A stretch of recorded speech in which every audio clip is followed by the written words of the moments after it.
What is going on, everybody? Welcome to Movie Talks. This Jesus is Christ. the only podcast you need for all your movie news, movie reviews, and more. This is episode 41. So we're doing a little bit of warm up. We're doing vocal exercises like Matthew McConaughey with the, we'll throw that in there. Really, I was just singing a Wimbleway, and then I got on a rant while Lawson was connecting. That was the only reason. It wasn't. Jesus Christ. Yeah, so After a great start. you're in for a little bit of a treat. I am, I don't know, unleashing the Ryman. If you were on the Twitch streams, that is one of the redeeming qualities or redeeming alerts that you can do. So I'm really letting it all hang loose, not physically, but mentally. Christ, Anyway. dude. What's happening? Yeah, it is what it is. So I've had a big day of creating content and coaching my son's footy team, and now we're into podcasts. So I've had not much social interaction today. So you're getting it all. That's real cute. Yeah. I didn't know that you coached your son's team. Are you like, is there a bunch of dads that coach together, or you're just the coach? No, there's like main coaches, but I was like, yo, I'll help you with assistant coach, and then it sort of just turns into me kind of taking over. Oh shit, especially as a teacher. But, yeah, so I feel like I had to let my use my skills that I got. But that's real cute. Yeah, so it's dad life, streamer life, content creator, all those things, all wrapped into one. Life's a box of Rymans. You never know what you're gonna get. Kind of like now, just how many references can I throw into one day? I like your hat though. Your hat looks fresh. It's a good hat. Yeah, it is. That is a not capping hat. So I actually have to order my own one very soon. I actually don't have one, which is weird. But yeah, it's my favorite. Like, I really like the jumper, and the singlet's really nice. But I love this hat.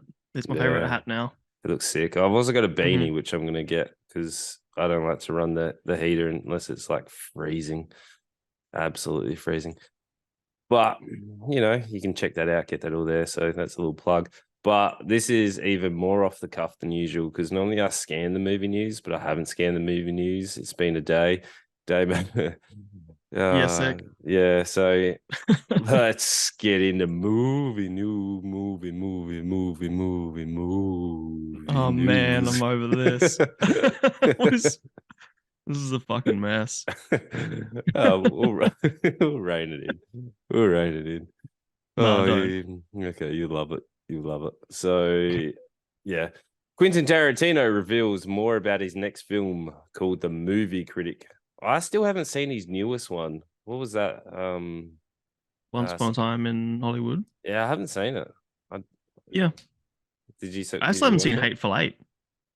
Really? I liked Hateful Eight. I didn't think it was as good, but I did enjoy it. Like as good as the rest of his films, or just you know how he went on like a real run. Obviously, he really got hype after Reservoir Dogs and then Kill Bills and kept like pushing the envelope.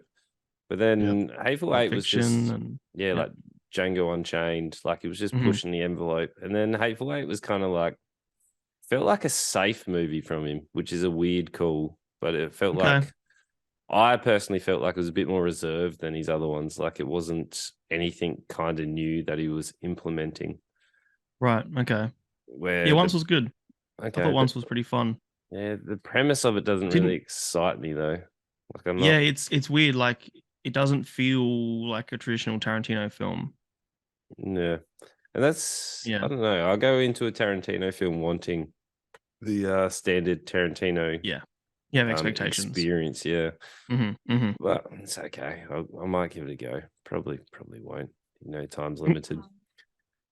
But Margot Robbie, Barbie, and Ryan Gosling can go to a real world in the new trailer. Brand new trailer out for the Barbie. I'm actually really excited for this film. It looks really good. It looks fun. It looks like it's actually self-aware. It looks like they're going to be having fun with it.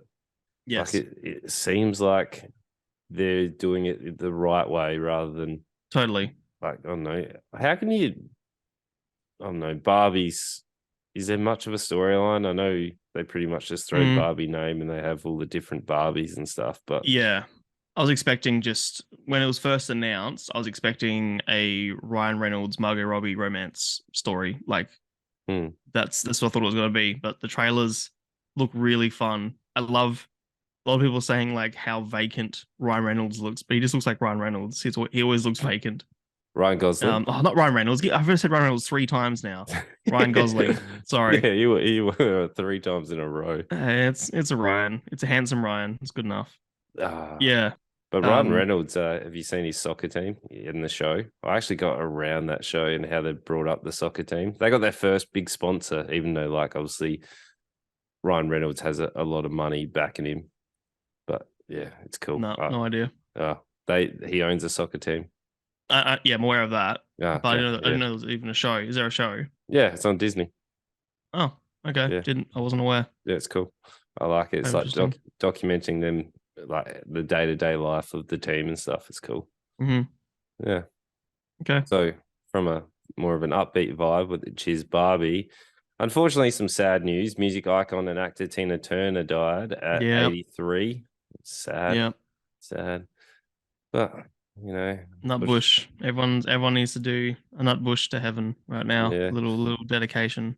Unfortunately, it's the one thing that we all have in store. I read a point, and that's why I said a point as I was going. Australia, yeah. I remember I was trying to explain the Nutbush to one of our American friends once because she was talking about like, Australian culture and whatever. Yeah. And like the fact we don't have culture. I was like, fucking Americans don't either or whatever. And she's like, well, I have, she was talking about their culture. I was like, well, we have traditions too, like the Nutbush. It's like, what the fuck's a Nutbush? I was like, oh my God. So the song by Tina Turner and like went through all that. No, did you go through Eagle Rock where you go drop your pants? Just the idea of like at every wedding or like birthday, engagement, whatever, if that song comes on, every Australian is like, "Wow!" and gets around it. Yeah, fucking insane. Even if you don't like it much, you still get around it because everyone hypes you up. It's just exactly. It's just a vibe song. It is. It's so bizarre. Why that song of all songs? Why is that the song that? It's not even an Australian song or anything. No, but I think it's because it's got like a pretty easy dance number, and like everyone's able to like join in. Yeah, like, but it's not a complicated song, dance. that dance could go along with so many songs. Yeah, but they for some reason it's the same why like people hate Nickelback, because one bloke online was like, I hate Nickelback, and then it became cool because everyone jumped on a bandwagon. That's so not true. Good. It is. That's how it started. Oh my God. Yeah, I'm not sitting here going to argue about Nickelback with you. Oh, how you remind me, mate. How you remind me. Look at this photograph. Look at this graph. Yep. Look at this giraffe. Whatever. They're good. They're good. Anyway. So Netflix appoints Arnold Schwarzenegger as its chief action officer. How good? How good is that? Chief action officer. What the hell do you mean by that? He's the chief action officer of Netflix. So you're gonna be. Is that an actual title, or is it just like they're calling him? I don't know what. Like, does that mean anything? It's mainly a publicity stunt to help boost the new the action comedy of Fubar, and also his is it a documentary? Yeah, like a biopic. Yeah, comes out in a couple of weeks, the 7th, I think. We will be watching that. We will. Yeah. So. Yeah, cool. Good on him. I'm glad he's having resurgence. I like him. I love Arnold. So. He's so funny. I don't know if he's like unintentionally funny, but I find him absolutely hysterical. I remember watching his like Pumping Iron and all that stuff, but then he was talking about he's like, oh, I've given up eating meat and I'm vegan, and then he's like, this is my protein shake. I put a whole egg in there. I was like, you have no idea what this means, man. What? Have you seen it? It was like a few. No, I didn't know that. It was around the same time the Arnold's festivals were getting like heaps of hype. And that was around the same time that came out. It was when the guy drop kicked him, where he like found him at the festival. Yeah. So you watched that TikTok I sent you earlier of him? No. No. It's him like at Muscle Beach, and there's some guy like doing like tricep pushes, what are they called? Like Tricep dips. the dip Yeah. machine though, Yeah, it's not tricep actual like dips. dips. Yeah. The machine Yeah. though. It's like you could do 2 more, do 1 for mama. Was like a little bitch or whatever. Like, and this guy's enormous. Have you seen Sick. the guy who does the voice? I think he's German or he's European or somewhere Sure. in Europe. But he does I've sent him to you before. He's like the bodybuilding priest where he always carries around the Bible, yeah. the bodybuilding Bible. I find Yep. him so hilarious. And he's like, ah, it's so funny.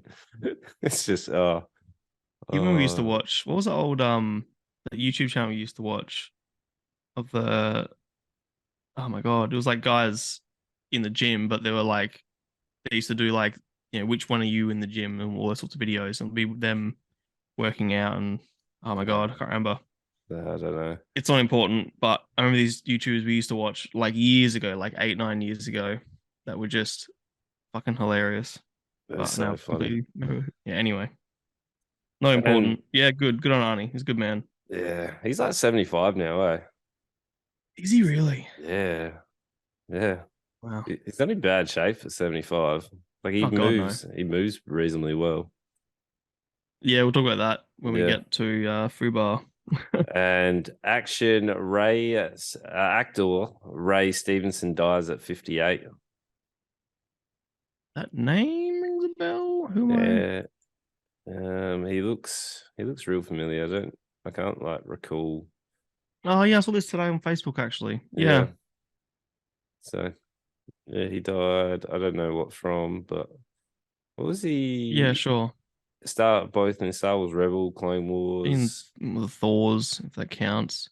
In So Book of Eli, which is one of my fucking I like that favorites. movie. Yeah, Yeah, fucking great movie. I've seen that so many times. King Arthur, Vampire's Assistant, Three Musketeers. the other guys. It's just Oh, he's hysterical. Blackbeard in Black Sails. Oh, yeah, yeah. no shit. No shit. Yeah. Yeah. So right. Yeah. Well, rip 2 of the greats taken this week. That's it for movie news. A shorter week because we're recording earlier than usual, so it wasn't really released. So we get straight into the weirdest entry of the. That's a hard call. I was though. afraid. It's We've definitely seen some weird fucking movies. Yeah, I was gonna say the weirdest entry on the list, but don't know that it's the weirdest entry on the list. This week? Yeah, it's a contender for the weirdest entry of the week. It's a contender. It's the most interesting of the week, I will 100% say. It's one of the most interesting movies I've seen in a long time. All right. Well, seeing that I sent you a message probably about half an hour into it, and it was, what have you made me watch? It was something. So you can do the honors of this because sure. I had to look up a timeline to explain what in the hell was happening. Okay. So I have a timeline because it's told out of chronological order, and it was racking my brain. No, it is. It's told out of chronological order. It is, but not like Pulp Fiction is. It's not like every scene is a different time. No, it's like there's multiple timeline flashbacks. Yep, I suppose. And there is still a present in this movie. There's something present in the attic. There was something present in the attic. We will get there. Yeah. So this is Ari Aster from A24. This is his newest film.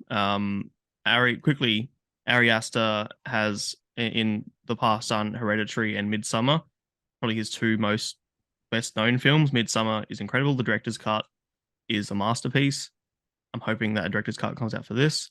Talk about that more in a second. But this is Joaquin Phoenix. He is, in my opinion, one of the best actors currently in the acting world. This was a very interesting movie. So, general synopsis: following the sudden death of his mother, a mild-mannered but anxiety-ridden man confronts his darkest fears as he embarks on an epic, Kafkaesque odyssey back home. What in the hell does that word mean? I've never heard that in a sentence Kafkaesque. ever. Yeah, who uses that? It sounds like a Sand People reference. Um, I don't even know how to do a Sand People okay, sound. well, here you go. Let's let Oxford Dictionary tell us. Characteristic of reminiscent of the oppressive or nightmarish qualities of Franz Kafka's fictional world. What? Like Franz Kafka was a writer. No, okay. So it's like realistic nightmares, I suppose. Okay. So, um, I think I'm a lot. Recently been listening back to podcasts and noticing how often I say it. I'm gonna try and like coach myself out of it. Well, I say in terms of, so we all got our things. We got our things. So this movie starts in chaos. I'll quickly say it is a 3 hour long movie. I don't think the runtime was justified. Oh God, no. Probably to me, the biggest down of this film is just how long it is. If this was an hour shorter, it'd be a way better movie, in my opinion. But I think I'll get to that more later on as well. It starts off with Bo, who in his world, and this is all told through his lens, the whole film, he is paranoid and super, super anxious. Everything is terrifying to him. The world that we see, he lives in New York. The world that we see, the New York that we see from his perspective is just like super violent. Everyone is out like on the streets killing each other, and it's just over chaos. He lives in this apartment complex where at night someone is like putting notes under his door saying turn the music down, yet he doesn't have music on. So he lives. Well, I looked up a lot because I needed this explained to me. Sure. He chose to live due to money issues into a really rough neighborhood, which then triggered his anxiety. So yeah, and I think it's not really explained. That there's a lot of subcontext, I guess, to this movie, but we assume that because of his paranoia and his anxiety, that he hasn't really been able to earn much of a living and a career. He's an extreme introvert. We never really see him interacting with anybody unless he's sort of forced to, and even then, there's a level of distrust and discomfort. This movie sort of feels like, I was explaining to my partner, it sort of feels like those dreams you have where you're just trying to get to work, but all these like terrifying things keep stopping you, or things that aren't even that terrifying. Just you get a flat tire and you can't get there, but then you get on the bus and there's like a crazy guy on the bus that won't let you, or you can't get off the bus because you get stuck or whatever. It was just this simple plot of his mother had died, which we'll get to, and he wanted to go to her funeral. That's really what the plot was. But things just keep happening. He gets hit by a car. He then is more or less rescued by the people who hit him. They are really nice to him, but there's a level of discomfort and distrust because it's through his lens and you sort of feel really uncomfortable with them. It's I don't know where to really go with my description of this, because it is 3 hours of confusion, if I'm honest. But it's also like you don't even get a really strong payoff to sort of answer everything. no, Like I had to really like sit down and analyze this and think about it to sort of, oh, okay, that made sense. And admittedly, I had to go look up some YouTube videos and stuff. I'm not sure if the entire purpose of this film to demonstrate the impacts of like mental health, because Bo is a very mentally, I don't know what the correct terminology is, but he's a very mentally disturbed man. Mentally ill, for sure. Like he is fighting some inner demons that definitely are portrayed in a very unique and interesting way. And I think if you do suffer from mental illness, I think this might be triggering in some aspects. Yeah. Like It's definitely.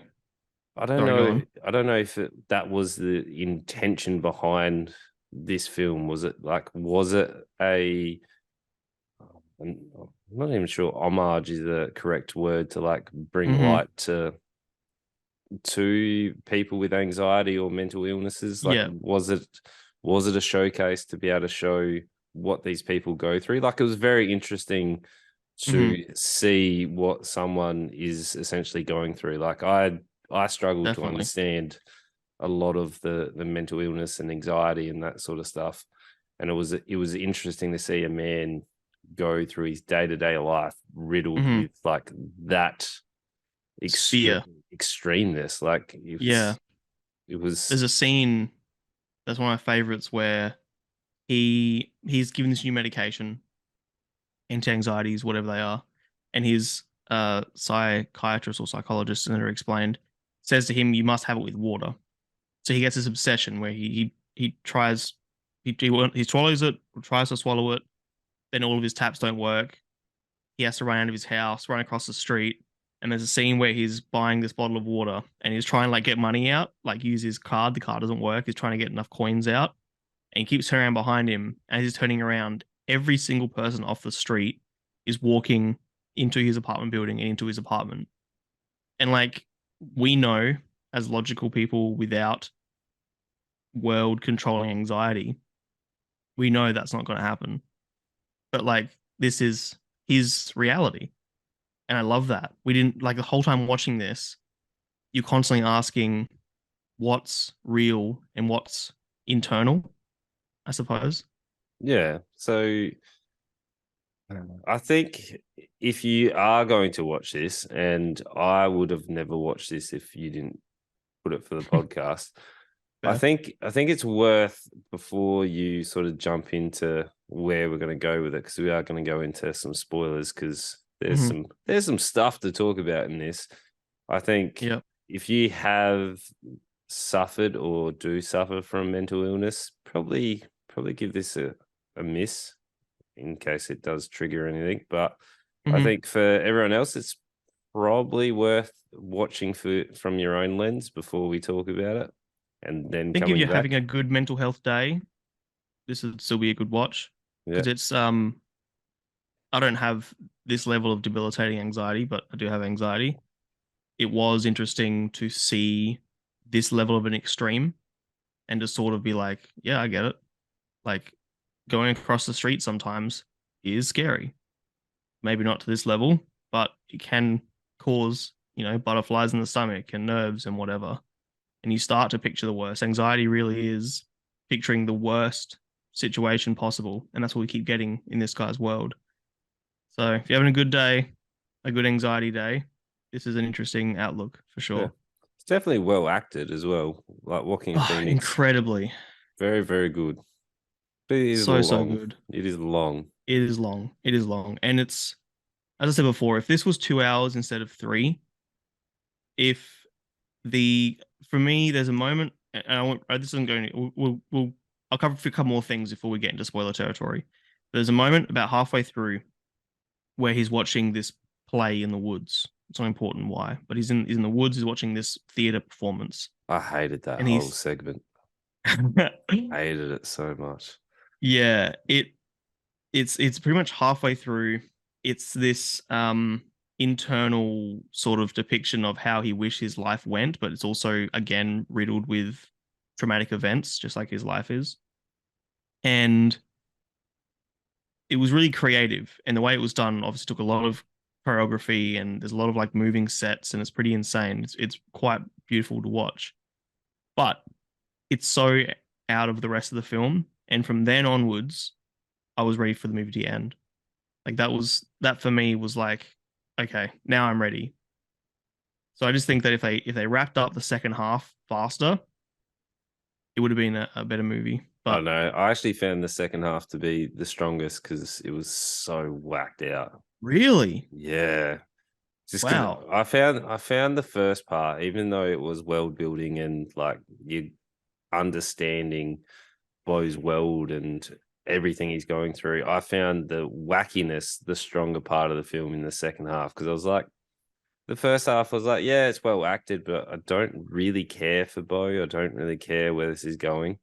And then afterwards, when it got real wacky, I was like, okay, this is more interesting. Like, you're holding my engagement more because there's just random stuff. What was wacky in the second half?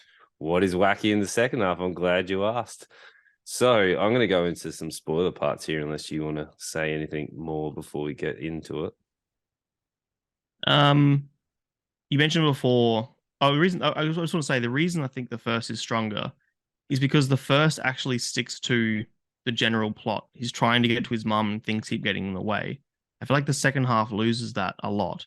And then all of a sudden it gets to the end and then you don't really get a payoff. Like, yes, he gets to his mother's funeral, but I don't feel like the payoff was strong enough to, yeah. Anyway, let's go into spoiler territory. I felt like it just went into comedy in the second half, and there were some moments that I laughed a lot, and I don't know if that was the intended outcome. Well, it's meant to be a comedy. It's a like a horror comedy in the fact that you're laughing because it's uncomfortable. Oh no, I was laughing because it was wacky. So just to recap, Bo is a very riddled man with mental illness. He needs to get. So this is how I explained it to people in my staff room during the week, because I was like, okay, you guys need to just. I want to get your take on this. Explaining this. So Bo's a mentally ill man who's having a really tough time. He listens to the news. And there is a serial killer that is called the birthday serial killer because he goes around the streets naked, stabbing people. Yep. The birthday suit serial killer. Yep. You love it. So he sees this guy out in the street, and anytime he's out in the street, because he's heard this, he's like panicked, and you just see him like legging it from store to store or like home to store because he's panicked about it. As he has a run in because all the notes are coming in, gets freaked out because his mother, he's meant to go to the flight, but he can't get to his flight because he overslept because there was people putting notes under his door. But was the notes real? He had keys stolen. Yeah, but because of the notes coming under, he couldn't get enough sleep, so he overslept his alarm. And then when he was about to leave, he panicked with the pill because he needed water. And then he left his suitcase out, and then someone stole his key. But his mother is extremely manipulative, and he could never live up to the actual expectations that she places on him. And he ends up trying to ring her. And it turns out that she has died. Yes. Which that whole scene was. Her head was crushed by a chandelier. So awkward. It was so awkward. That's Bill Hader. The guy on the phone was Bill Hader. If you look up a picture of him, you'll know who that is. I enjoyed that scene. That was it was a fun scene. It was like probably a few minutes of just the camera on Joaquin Phoenix with him holding a phone to his ear. And him just delivering dialogue. It was good. It was good. And it was funny in a way. Yeah. Because you can hear like Bill Hader, a comedian on the other side. And he's like, I don't know what's happened, man. I don't know what's happened. Like, I just came here and can you describe, because he goes, can you describe her? And he's like describing her facial features. And he's like, can you describe her figure? She has no head. Yeah. Bill Hader. Yeah, I remember him. He was in, not Something About Mary, the Forgetting Sarah Marshall. Yeah. He was among a lot of other things. Yeah, that's the one I sort of really remember him for. He was like the best friend. Yep. Yeah, so then it turns into Bo having to get to his mother's funeral. As he ventures out into the world, he gets hit by a car because he was being chased by the birthday suit killer. Yep. But before that, he ended up sleeping on the scaffold because his apartment was unlocked. His apartment was everyone's living in there. Yeah, people are living in there having a party.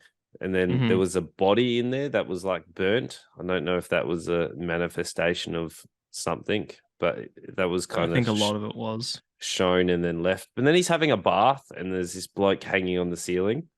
Yeah. It's like crying on him, it's like crying. Is that the same bloke that reappears multiple times? Like I'm assuming it was a figment of his imagination. It was like a chubbier man. that like does kung fu and random stuff like in the back Oh no, scenes. that's different. That's That's a different guy. different. Yeah, so Yeah, he's he, a hero. yeah, so he has a bath and he has to leg it out because there's someone in his apartment as he's having a bath. He's nude. He gets hit by a car. He gets taken in by that family, and that family had a son who was a war hero or was killed in whatever war, and then he is staying in the daughter's room. There's conflict with that. The daughter is rebelling against the parents because I don't know. I guess she's not getting any attention. The dead brother gets all the attention. That's her thing. Yeah. Yeah. Not living up to the expectations of the parents. And she's constantly filming. Her and her friend are constantly filming Bo. And there's a social media commentary there as well about like, young people's obsession with online popularity versus real life interaction. Yeah. And then she, again, to end the first act, she is painting the dead brother's room, but then I can't exactly remember the reason why. Like, it was getting Bo to help her paint the brother's room, but he didn't want to. So then she was trying to like vandalize the room. She was throwing paint around the room to destroy everything, and he was like, "No, I can't participate in this." Yeah, and then she started to drink the paint and was like, "I'm going to drink the paint." And did she die though? She committed suicide. Yes. Yeah. Yes. I think that's what happened, because from then on he gets screamed out of the house and he's on the run and he's chased by that guy who lives with the family, and there has to be a level of truth there.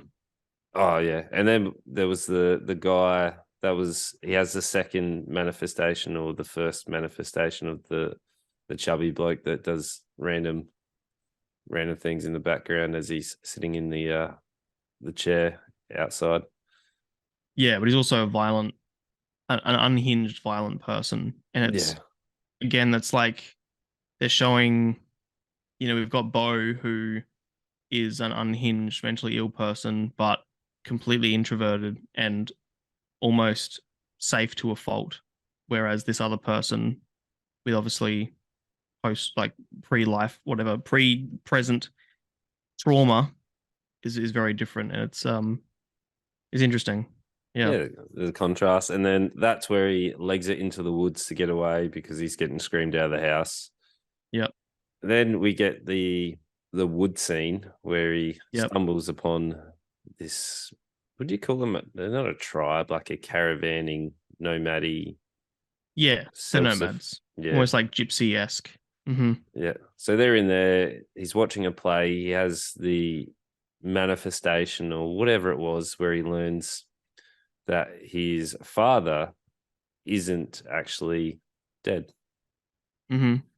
And or at least he's told that by a man who then he thinks is his father, and then that man explodes. Yeah. So he explodes. He gets in this story. There's a moment, because one of the themes is intimacy or lack thereof. His mother told him at a young age that your father died having sex and creating you. Yeah, he died while ejaculating. Yes. So then Bo has spent his entire life thinking that if he ejaculates, he will die. Yeah. So he's a virgin. Has he masturbated? Nothing. There's also a commentary about him having swollen testicles, which is just sexual repression, more or less. So seeing this, there's a moment in this play where he has 3 sons and he gets torn away from his sons because of a big wave and whatever. And then for him to realize that it's not true, he's like hugging his sons and he's crying. He's like, "Oh my God, I've missed you so much." And then his sons are like, "Well, how'd you have us? You've never had sex." He's like, "But yeah, I've never had sex." And then his sons just disappear. Like, it's really odd. And that's also why the serial killer is a naked man, because his sexual repression, a lot of it is about escaping intimacy.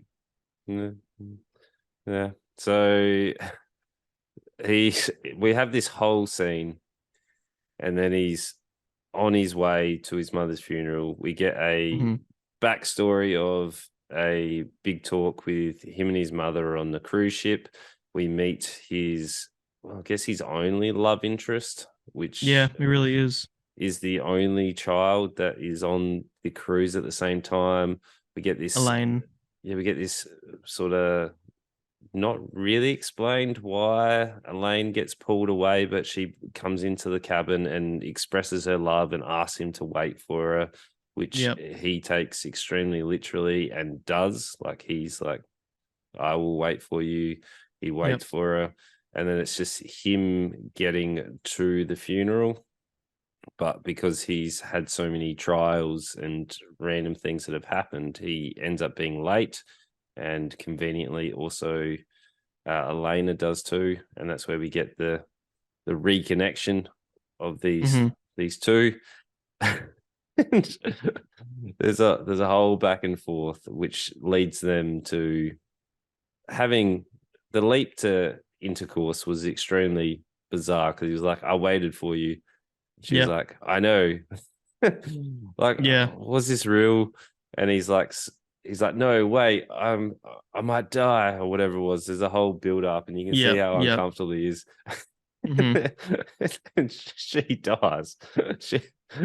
He ejaculates. He's like, oh my God, I thought I was going to die. And the camera cuts to her after she's just come. And she's clearly a mannequin. Every dead body is clearly a mannequin. That was quite comedic for sure. Oh, so funny. But this is where a lot of the theme comes over of the generational trauma, I'm going to call it. Mona, his mum, is a controlling, manipulative woman. She, in her own way, and she says this at the end, there's this whole big monologue. She's just trying to express her love, but she has controlled Beau's entire life, to the fact where, even like as we said, the point where she told him that you ejaculate, you're gonna die. And he's always believed that. So he was never had a relationship because of her. We then find out, and again, it's hard to know what's real and what isn't. But we find out that Elaine was hired by Mona to, even as a kid, to talk to him, to give him confidence, because Mona is a successful businesswoman and he's this lonely, mentally ill man. We also find out that his therapist was planted by her and paid by her. We then start to question whether or not Roger and Grace, who hid him by the car and looked after him, were also planted and paid. So there's this really interesting, unsure, even as a viewer, being unsure about how much in his life she has controlled, and just how much she is to blame for who he is, even though she wants him to be the successful, entrepreneur that she is. He is complete opposite. And she even says that her mum was abusive as well, and that's where that generational trauma comes in. Like if you have an abusive parent, you abuse your children most of the time, and how much this has damaged him. It's it's really, really interesting. I love that word for this movie. It's interesting. I also forgot to mention that we find out just after they finish having sex and she dies, the mum reveals that she didn't actually die, and this was all a manipulative plot to get him to visit her, which was like, I didn't know if that was real or not. I thought it was, again, like you said, you use the word manifestation. I thought, again, it was just him imagining her, but nope. And while that's the whole reveal's going along and we get the monologue, we also see a flashback to, I guess, young Beau and the interaction with the mum. And I couldn't quite work out if it was a twin. Like, did he have a twin? Yeah. Or was it like him separating himself from that memory and making it as a third person kind of vision? But for whatever reason, he had to go up into the attic, like whether it was a punishment or whether it was that's where he was. When he was in this attic, he somehow had manifested this penis monster that is very, very large and very visible in there. Yeah. Okay. Yep. It's this like fucking, it's literally a giant penis with like this crude drawn on face. It's almost like as if a kid designed it with these like long fucking, almost like I'm trying to picture the monsters. The monster, almost like the aliens from Ender's Game, with the fucking like pincer Oh, things. Yeah. And that's meant to be his dad because all his dad is, and this is a whole thing again about escaping intimacy, but his dad is a scary penis in his world. There's Yeah. a whole sequence with this monster in the attic that a commando Yep. comes in and storms in the through the attic window and starts stabbing the testicle. Yep. That's the end of the man who's been chasing him for the past like 3 scenes from the house where the girl died, runs into this room, gets stabbed in the head by the penis monster, and then Bo jumps out of the attic and the story continues. It's bizarre. It's so weird. There's a lot of symbolism, and it was fun to pick apart. Anyway, let's get to the end. So we're about halfway. We're about half an hour from the end at this point, I think. Yeah, I went for so long. Hard to recap it like we're missing so much as well. No, yeah, whatever. Basically, just to get right to the end. So there's this big interaction between Bo and Mona, his mum. Basically, she's saying like, this is my way of loving you. I've just wanted you to be more than you've always been. And he's more or less just saying, I don't understand how you can love me when you treat me like this. But he's also not saying those words because he is afraid of the conflict with his mother. He's kind of weird. He then pushes her. Wait, does he push her? How does she fall? Oh, he chokes her. Yeah, he kills her. He chokes her. She falls into like this glass cabinet. We meant to think she dies. He goes out, gets on a boat, drives off on this boat. All of a sudden, the boat pulls up into this enormous coliseum where he is in the middle. And this is his trial. This is his life trial. Richard Kind, who I have never seen in a serious role, I loved him. He plays like he's a doctor, but he plays like a judge at this point. And this is him and Mona accusing Bo of being guilty for all the things went wrong in his life. It's Mona's last stand, and this is all internal, but it's Bo being buried, almost, I guess, metaphorically, but also he drowns at the end. It's him being buried by the weight of the guilt. And there's in the background, you hear this voice really, really quiet, really far away, defending him. It must be his defendant lawyer sort of thing. But it's super quiet. And this is like Bo's courage is so defeated at this point that all he can hear is this like, you're guilty, you did this wrong, you did that wrong, and Mona, yelling at him. And it's really quite a powerful scene, but it's not the payoff that I wanted. Okay. I don't know what I wanted the end to be, but I feel like the whole movie leading to that scene, I didn't know how to feel. Like when it ended, I sort of just sat there like, am I satisfied? Am I not satisfied? Did I like it? I was relieved. It was a long time. that it was over. It was really, really long. It's interesting. Even to rate it, I have to split ratings. So I have to go the critical analysis of like, was it well made? Was it interesting? Mm-hmm. Was it thought-provoking? So like it would be, I don't know, like a 3.5. Like I would recommend it to people if they were interested in that sort of stuff. Was it like groundbreaking? It was probably a little bit confusing. There was probably some better ways they could have presented the story to make it a bit more, not even like, mainstream's not the right word, but like, I don't know, cohesive in terms of the story. Yep. But I think that's fair. So it'd be like a 3.5 as a Ryman opinion. It's a 0.5. Like I would never watch this ever. Like the only interesting parts were the really whacked out like penis monster. Like there was, Sure. it's not my type of film. Like I'm not Yeah. coming in here to be like thought provoking and Okay. have to sit there and piece together a puzzle. As you guys, if you've seen my streams, I'm not a puzzle man. Just Not a puzzle man. present the facts to me. Yeah. Okay. So if you had to give it a, could you give it an overall rating then, or you really want to split yourself because I'll give know you a your split. opinion? Then I'll average it. I'm gonna give it a 2.5. Sure. So nearly good enough. If it was shorter, it'd be recommendable. Yeah, I can't recommend it because it goes forever. It's Okay. well acted. It's pretty well shot. Like there's, yeah, 2.5. Okay. Yeah. You know what? That's better than I thought you were gonna. I was expecting when I was watching this. I'm like, man, Ryman's gonna hate this.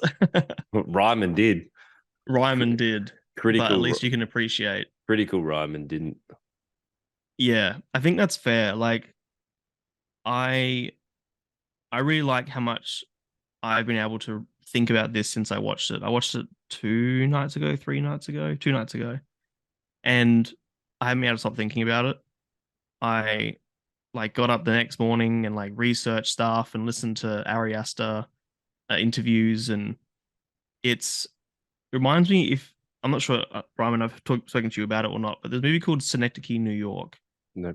That movie, like I finished watching that movie, I'll never watch it ever again because it made me want to die.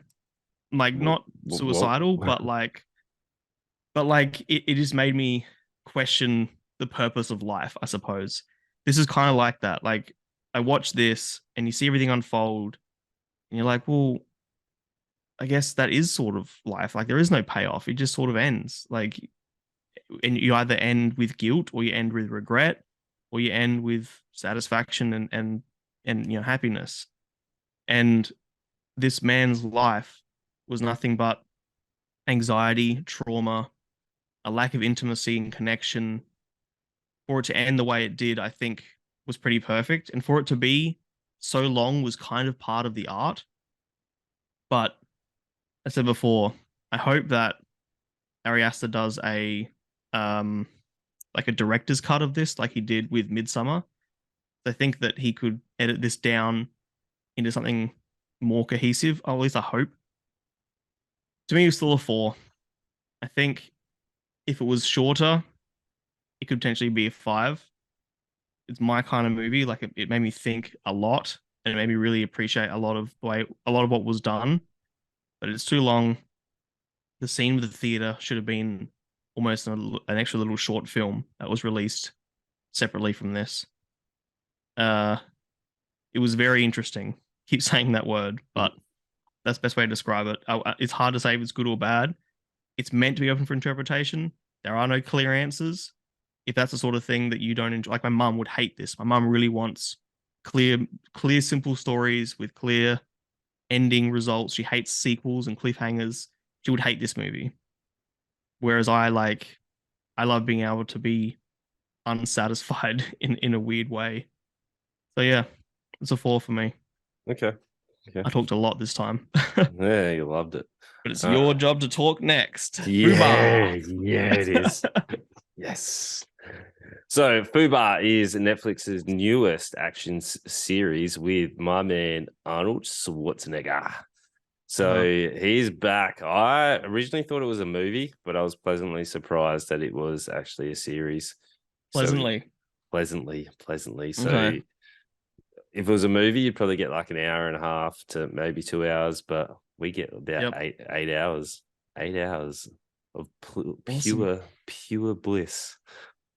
Bliss. Bliss. Oh. So Okay. just for background, I am a big Arnold fan. I've watched every single Arnold film ever, and every Is that TV right? I've seen everyone. So What TV shows has he done? there's a couple that he's made appearances in. I'll have a look after. I was going to But ask if this is his first like main character TV show. I think it's his main one. Hmm. But oh my god, I loved every second of this. Of course you did. Every single second. So Dad and I used to always watch Arnie. Like we were big Conan the Barbarians, Terminator, like whatever he was in. We loved action films. So this is a CIA operative on the edge of retirement discovers a family secret and is called back into the field for one last job. So the overall premise is Arnold Schwarzenegger is a CIA operative and he's like pretty famous in the CIA, like he's the go-to agent. And on one mission that he gets pulled into, he discovers that his daughter is also an operative, and she was recruited because of the last name. The CIA set up a pretty much. She was going to college. I don't know if you're this far, but I don't think you care. Yeah. I don't know if you care. So we normally watch 3 episodes. I've watched 5. I watched 2. I watched 1.5. So I couldn't. That's gonna be our ratings as well. I couldn't stop on it. This has that 90s feel, although the first episode's a little bit slow at the start because they're trying to build a little bit of world.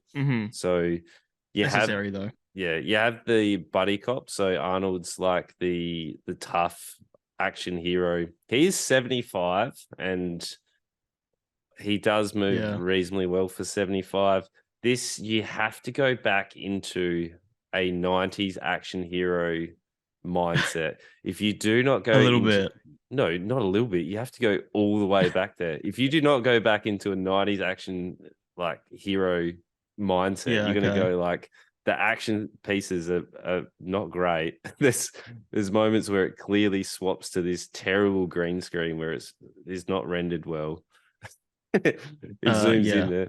Arnold has. I just saw he's born the same year as my dad. There we go. That's a good reference for me. Arnold has the best one-liners. When you see, it takes all the elements of the CIA, like James Bond sort of operatives, but it does it in a cheesy action hero vibe. Like it's really, really funny. There's only one scene where I was like, that is a weird choice that they picked. So Arnold, unfortunately, Luke, his marriage fell apart because he was like meant to be selling gym equipment. So he was always working away. That was his cover. That was his cover. And one of the covers was he had a truck and he had to deliver resistance bands. But that's a lot of resistance band in a truck. Yeah. it's kind of dumb, but like I think that's kind of what adds to the That's definitely the point. So, I agree. So because he was a CIA operative and he was always away, it caused big conflict with his marriage, and his marriage split, and his daughter wanted to be the perfect daughter so that her father wouldn't leave. There's a good sort of vibe between Barry, who's his like man, like eyes and ears, like what are they called? Surveillance officers, or the one that's always supplying information. Oh, Barry, Uncle Barry. Yeah. Yeah, so whatever the fuck he is. He can't go in the field because he's got a heart condition. His ex-wife has a new partner, and there's like all this conflict with him. But there's a weird scene. So Arnold's 6'2", and like he's not. That's a reasonable height.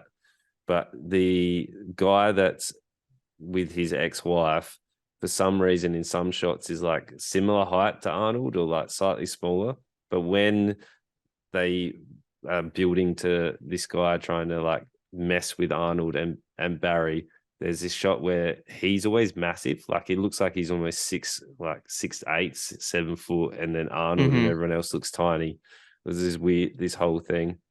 But then you've got the conflict of Arnold being a macho man with his daughter's boyfriend. There's Jay Baruchel.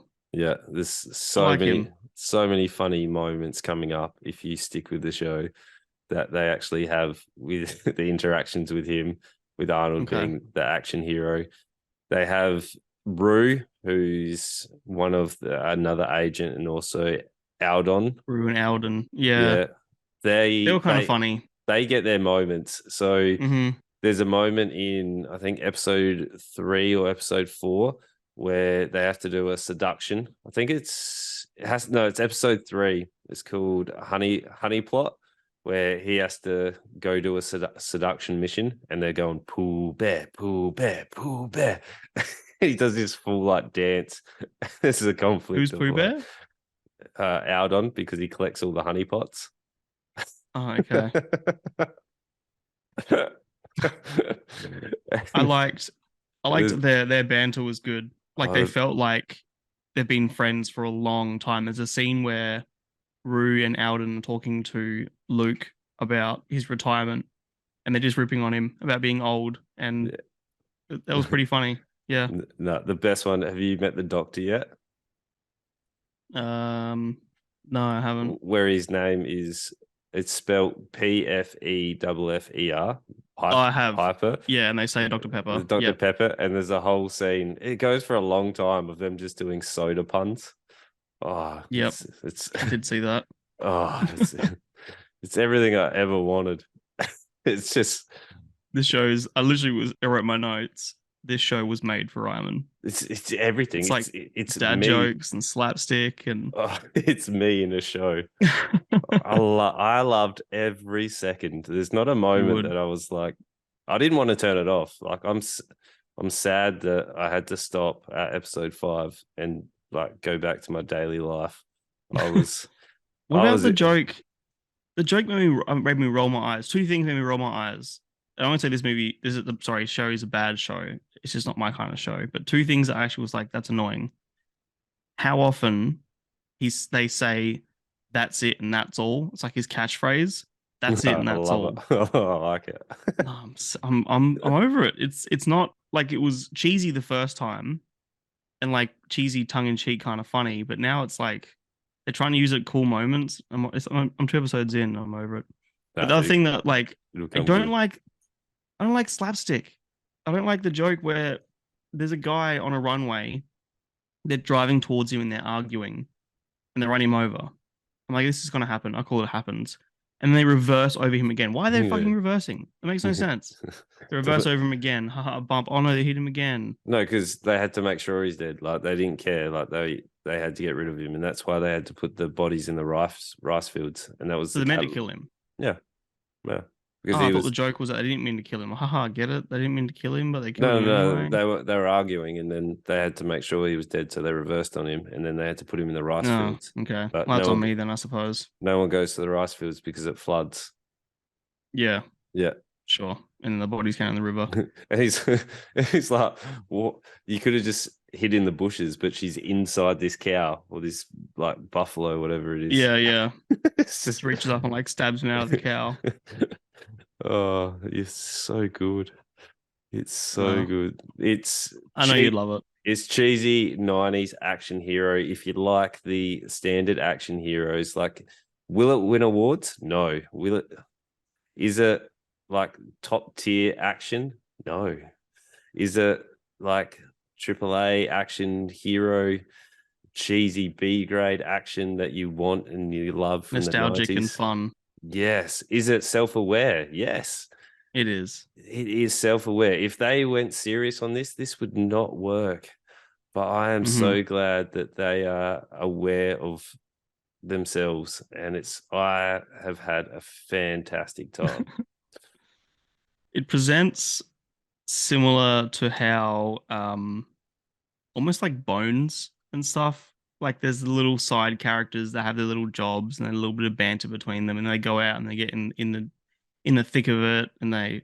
Yeah, but Bones had its seriousness for when the actual murders and investigation was going, and then it had that side character lightness. This is they are really hammering in the father daughter story though, and how much like she is unreasonably mad. She's been lying too, and I understand. Yes, he's been lying for longer, but I almost feels how much she loved him in the beginning to how much she now hates him and won't even be in the same room with him. It that to me was like it's too much. I know that they're really trying to build the payoff so later on when they finally get along, it's a really big, heartwarming moment. But I think those moments don't feel as fun as the rest of it. Yeah, I haven't seen all of it yet. Yeah, you got to see all 8. All 8. No, thank you. You can do it. You can do it. The comedies were weak. I laughed at a couple moments here and there, like a chuckle maybe, but I'm sorry, I was on my phone already. I couldn't touch my phone. I couldn't do anything while I was on. It's not for me. I didn't grow up watching 90s action movies either. Like I watched fuck all Schwarzenegger growing up. I didn't watch Terminator until I was in high school. Yeah, right. Like I grew up watching fucking John Wayne cowboy and western movies from the 40s and shit because my dad's old as fuck. 75. He was born in the 40s. Yeah, look, it's not for me. I can see the appreciation. And like you said, I'm really, really glad that it's tongue-in-cheek silliness. It's ironic. It's not meant to be serious. And it's done well in that way. But I don't have the nostalgia. Arnold Schwarzenegger just reminds me of Harrison Ford now. He just feels like an old man running around doing old man things. But at least it's a bit more agile. At least they wrote it into the character, though. They were like, okay, yes, you're almost at the retirement. You're not the peak of saying he's 65, though. I mean, 75 is unrealistic for a spy, though. But Spy's 75. You don't cast a 75-year-old. No, because he's Arnie. It wouldn't be the same with Arnie.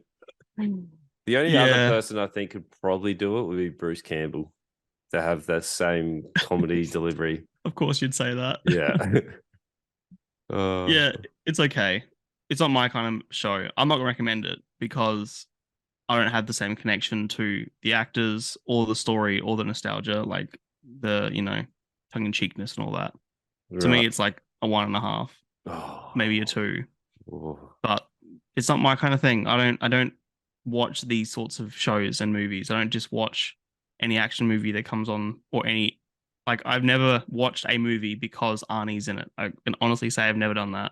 I'll watch him do anything. I mean, Jingle All the Way. Yeah, I love it. I love Jingle All the Way. It's so good. That's great. Yeah, I'm glad you enjoyed it. I really am. Genuinely. Yeah, I wish there was the real life, like Men in Black, like memory wiper, so I can go and rewatch it again, so I can have the same. Just all of Arnie's stuff. Just all of Arnie's stuff, and this. Like, I would watch this so many times. It's so fun. You can though. You can rewatch it. Yeah, but it's not the same. Like, when I know the story, it ruins it for me. But I have had the best time. This is the best thing I've watched all year. It is by far the best thing we've ever reviewed. I'm so glad, man. I'm so glad. That's awesome. I loved it. I couldn't wait to. I want to watch it now. Podcast ended. Yeah, right. We just won't review the third thing because Ryan wants to watch more Fubar. No, it is. Why is it called Fubar, by the way? What is a Fubar?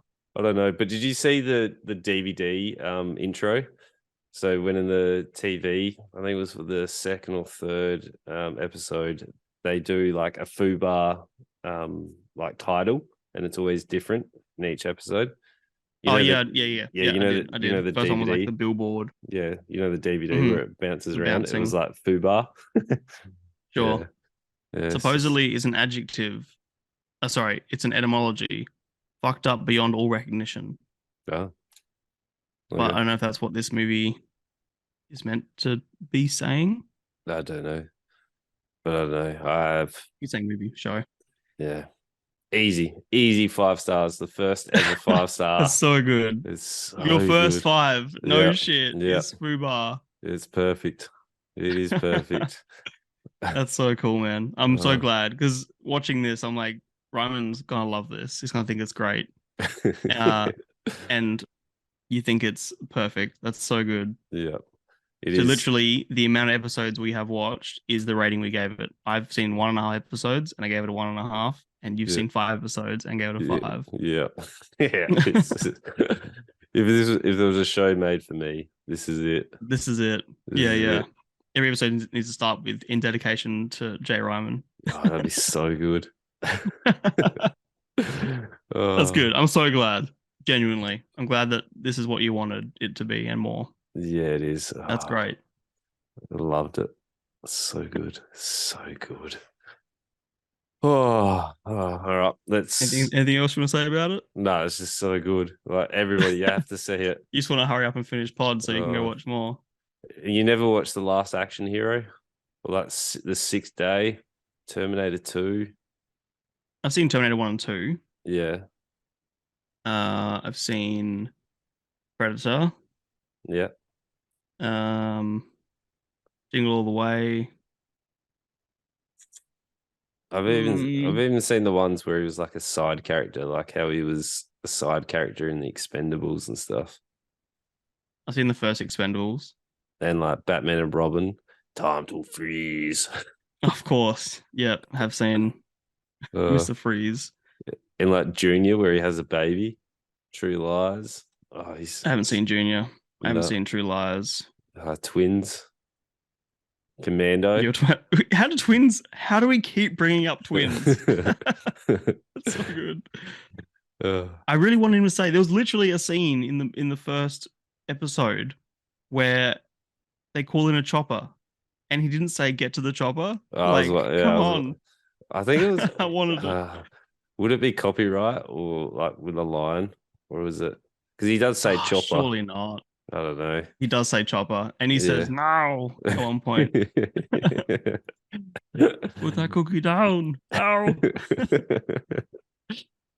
Yeah. I love Arnold. I want him to do more. Oh. Yeah, I mean he'll be doing shit for a while. I hope there's a season 2. Oh.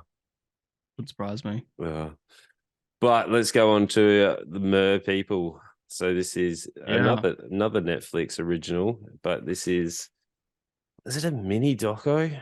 Is it a mm-hmm. It is a mini doco. So it's 4 episodes. 4 episodes. Mm-hmm.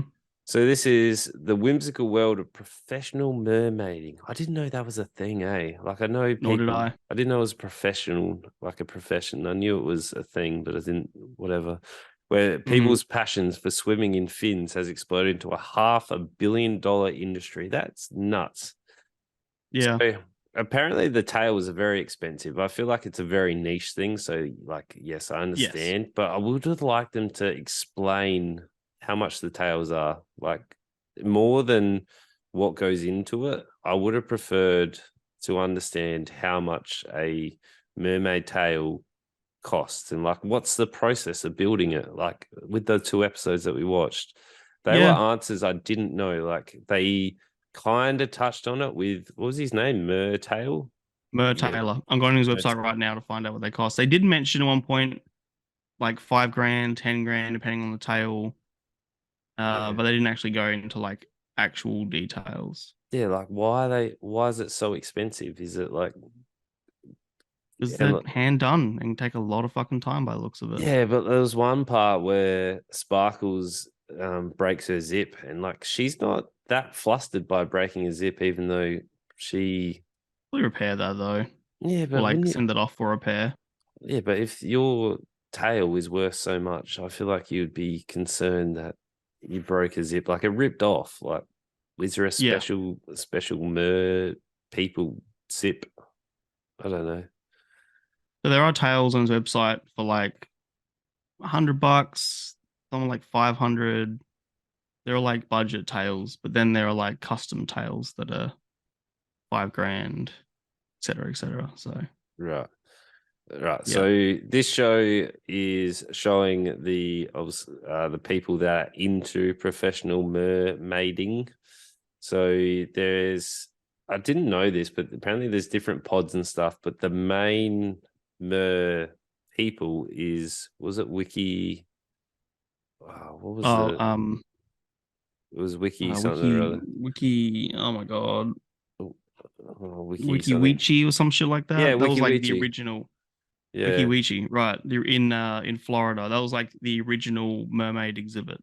Yeah, so it touches on the history, and lots of people make reference to I've already forgotten what it was, Wiki Wikiwechi. WikiWechi. So they make reference to that. The head founder of that makes a lot of a cameo, or is part of Mer Taylor. Yeah. So we get the backstory of the Mer Taylor bloke who was always fascinated with mermaids. He was swimming for Wiki, but due to a sinus issue, which is apparently really common, which I had no idea, and the doctors told him that he couldn't do it, otherwise it would cause damage. So he had to quit, or his father quit because they were forcing him to.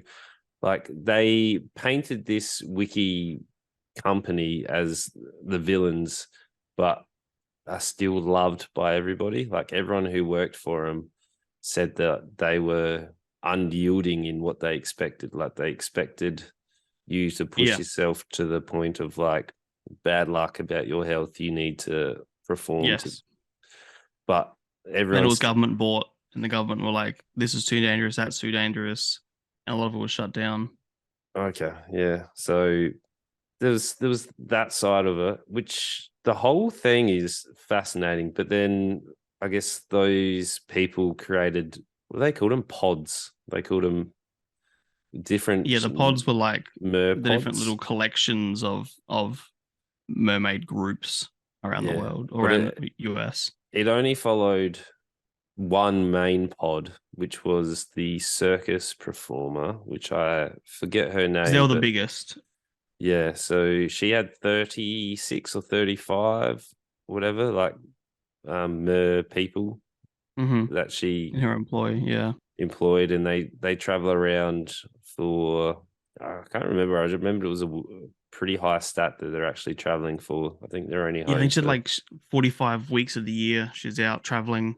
Yeah, something like that. That's nuts, eh? Mm-hmm. So they have like little. But they're also, sorry, they do mention that like out of all the different mer people in the US, only like a handful, only I think they said less than 20, whatever it is, actually be able to do this as a full-time job. Like, it's just not lucrative enough to be able to, even if you're like top of the top, they almost always have a second job, because there just isn't enough work. You know, you got to have huge big tanks. People got to come to you. You can't just rock at people's houses and do parties like a clown. You know, it's pretty niche. Like, I guess you got to pull. So it's following Mer Taylor and his self-funded, well, I guess aquarium. I don't know what it's called, but he's creating his own show, because I don't know, it felt like he was kind of trying to live through the other people. Like, he wanted to be known for, yes, being the top mer person. I feel like because it's his obsession. This is his whole life. His days were cut short due to health issues. He was, I don't know, rebuilding, wanting to be the top of the top.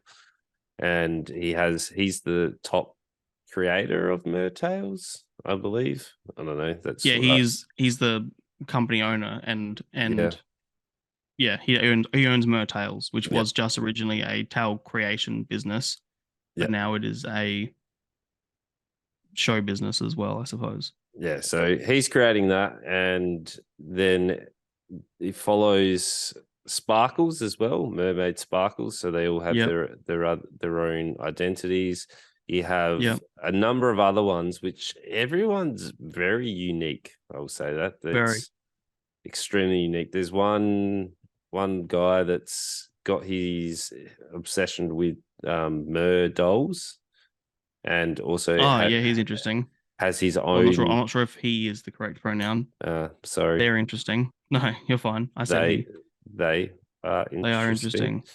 That's correct. Yeah, they are interesting.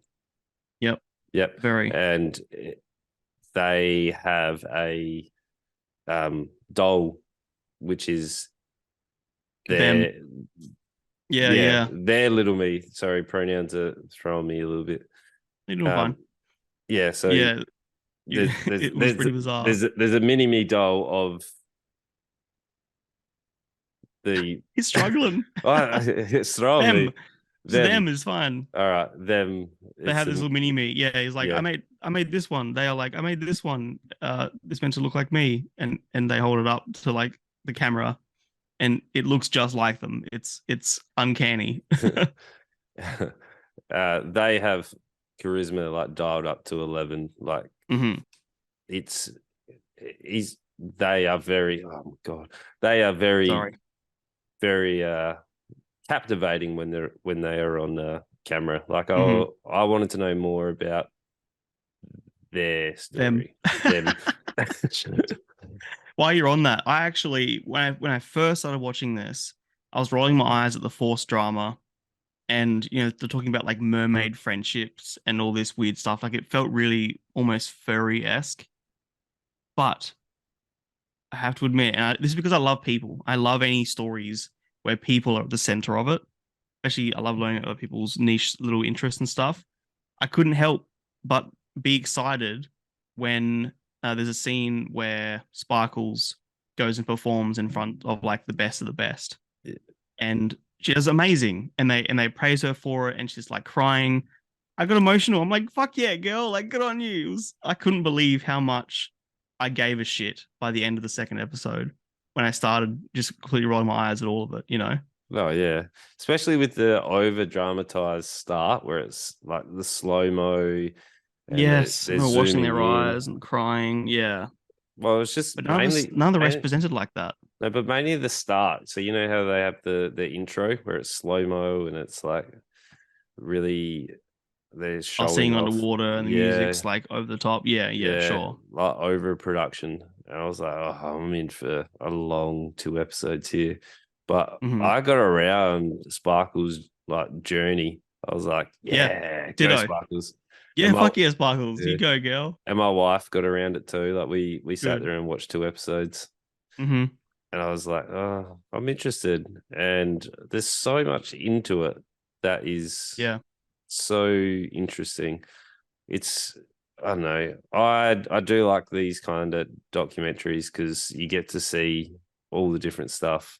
Like I really like the bodybuilding stuff because I'm really into it. I like watching the esports one and seeing all of that, like how esports people doing it, and it just you watch any of these and you're like, that is so bizarre. And because this is nowhere near any of my hobbies or interests, I was like, let's see. I mean, I can swim. Yeah. I don't think I'd be a like person. It's interesting. Like I love watching people experience their passion, and these people are so passionate and loving what they're doing, and that dude's in incredible shape. Like that's inarguable. It's I liked it way more than I thought it was going to. 100%. Yeah. So it's a really definitely worth a watch and get around them. But I don't know the next 2 episodes where they're going to go to, because like we've seen Sparkles have a like redeeming, I guess, arc. Like where are they going from here? Like where? Well, she's going to go perform in Vegas now because she was asked to guest star by the big head group. Yeah, but I don't know. Watch her do that. I like the underdog story. I like it was 4 years difference. Like she wasn't good enough 4 years ago. Now she's been practicing. I didn't understand the practice of her like floor work. Like I would have liked, because I like to understand training that has to go into it. Like I've watched all the documentaries like Icarus and the ones where they do like training for the bike races or like all of that. I would have liked to see what training they have to do. Like what's the flexibility they got to do? What's their like progressive overload to be able to hold their breath longer? Like what's the what goes into it? Where I know it was more about the culture and what they have to do, but I don't know. I would have liked a little bit more of that side of it because, like, that's fair. Actually, I can't imagine it would be easy to be able to hold your breath, perform all these different, what are they called, like moves? Because there's the one guy who emulated Murtale's underwater ballet. Yeah, Tristan, the Red River Merman. Yeah. who had this whole story about being like he's been on like crack and had this whole drug addiction and went to rehab and now he's a merman, and that was a really interesting backstory for sure. I wasn't expecting that. Oh, he wasn't the one, was he? I thought it was the other guy. I thought it was the slightly was it not as in shape guy. I can't Yeah, remember I what thought it his was name is. yeah, that's Tristan. No, I I thought thought it it was was not the same. no the guy that was on the Disney documentary who That's was Tristan. decided to take drugs on the first day of the Disney Yep. documentary. Yep. He's not performing. He's like No, he's not. because he offered to do all sorts of different jobs to be able to build his way up, which I feel Yeah. like he's been manipulated.